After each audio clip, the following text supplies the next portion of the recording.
Buenas noches, compañeros y asesor. El nombre de mi universidad es la Universidad Virtual del Estado de Guanajuato. El módulo que estoy cursando es Juicio de Amparo 1. El reto número 2 tiene por título La jurisprudencia. Mi asesor educativo es Daniel Humberto Díaz Aguirre. Mi nombre es Paul Álvarez Vargas. Tengo la matrícula 21008180. La fecha de elaboración de este video es 22 de julio de 2022. Dentro del desarrollo de este reto, nos plantean dar respuesta a las siguientes preguntas. Número 1.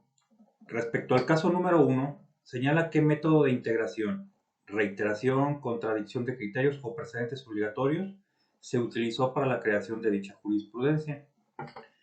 La respuesta es por reiteración, ya que la misma jurisprudencia lo menciona al enunciar que los requisitos de importancia y trascendencia para el ejercicio de la facultad de atracción se satisfacen cuando se solicita para integrar jurisprudencia por reiteración y la problemática planteada implica el análisis e interpretación de diversos preceptos constitucionales y legales, ya que en tal supuesto dicho ejercicio entrañaría la fijación de un criterio jurídico trascendente para casos futuros. Ahora bien, la Ley de Amparo Reglamentaria de los artículos 103 y 107 de la Constitución Política de los Estados Unidos Mexicanos nos menciona en su artículo 224 que la jurisprudencia por reiteración se establece por los tribunales colegiados de circuito cuando sustenten por unanimidad un mismo criterio en 5 sentencias no interrumpidas por otra en contrario. Las cuestiones de hecho o de derecho que no sean necesarias para justificar la decisión no serán obligatorias. Por lo que refiriéndonos a esta norma, podemos visualizar en el ejemplo del caso 1 que esta jurisprudencia hace mención al final de las 5 ejecutorias que se establecieron como base para dictar esta jurisprudencia, las cuales tienen la característica de que todas fueron emitidas por unanimidad de votos y fueron consecutivas sin tener ningún en contrario, como lo dicta la Ley de Amparo, y fueron establecidas en su mayoría por los tribunales colegiados de circuito. Pregunta número 2. Respecto al caso número 2, identifica cuáles son los razonamientos para que la jurisprudencia 1A, diagonal J, 93, diagonal 2013, décima época, fuera sustituida por la jurisprudencia 1A, diagonal J, 78, diagonal 2018, décima época, emitida por la primera sala de la Suprema Corte de Justicia de la Nación. La respuesta es que la primera sala estimó necesario interrumpir el criterio jurisprudencial anterior porque la regulación de la citación a esa audiencia en las legislaciones locales mencionadas es semejante a la prevista en el artículo 141 del Código Nacional de Procedimientos Penales para la citación a la audiencia inicial y de la lectura sistemática de las fracciones 1 y 2 del artículo mencionado. Se advierte que la citación de la persona investigada a la audiencia inicial en la que habrá de formularse imputación en su contra por sí sola no es un acto que afecte su libertad personal, al tratarse de una simple comunicación del juez a petición del Ministerio Público, en el sentido de que se requiere su presencia para el desarrollo de una audiencia en la que se formalizará la investigación que se persigue en su contra y se formulará la imputación respectiva. Audiencia en la que podrá o no ser vinculado proceso y, en su caso, sometido a una medida cautelar.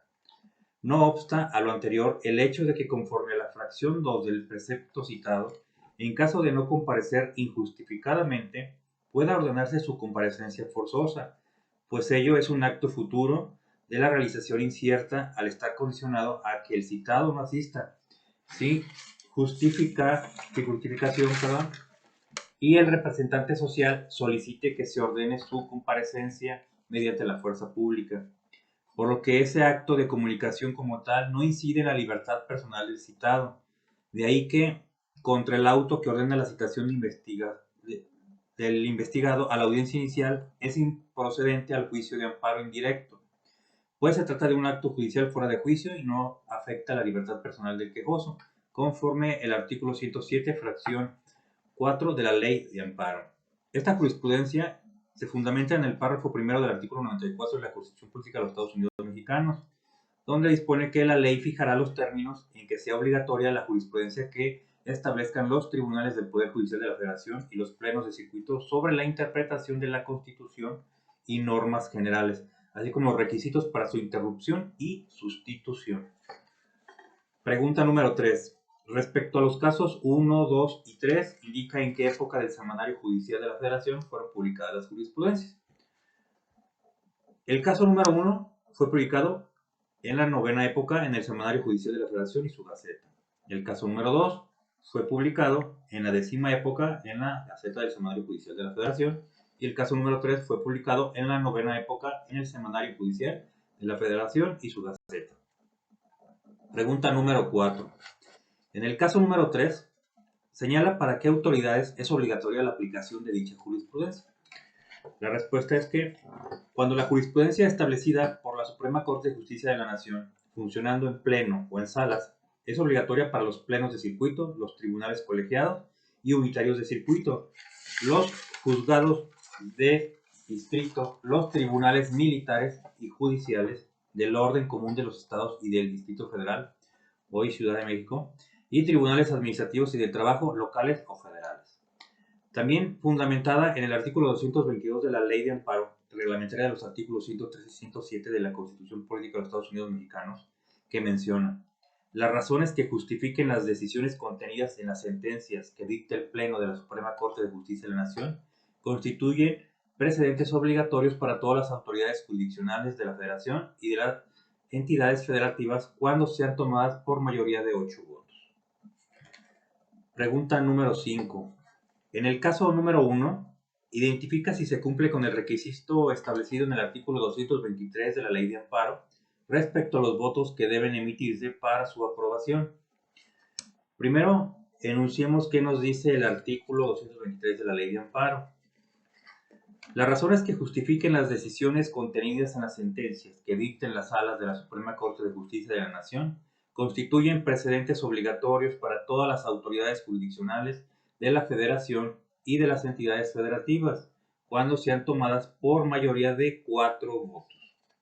Así que observando la jurisprudencia del caso número 1, vemos que en cada una de las sentencias dictadas reiteradamente tuvieron la unanimidad de 4 votos, a excepción de la última, que incluso tuvo 5 votos, por lo que de esta manera sí cumple el requisito establecido para su aprobación.